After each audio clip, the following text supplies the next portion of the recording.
نهائيات كأس إفريقيا لكرة القدم سيدات المغرب 2024. مباراة المجموعة الثالثة، مرحلة دور المجموعات الجولة الثالثة، يوم الاثنين 14 يوليو 2025.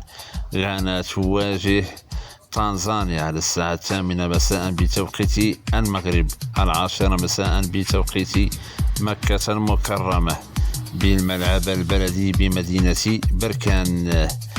جنوب إفريقيا تواجه مالي على الساعة 8 مساء بتوقيت المغرب، 10 مساء بتوقيت مكة المكرمة، بالملعب الشرفي بمدينة وجدة.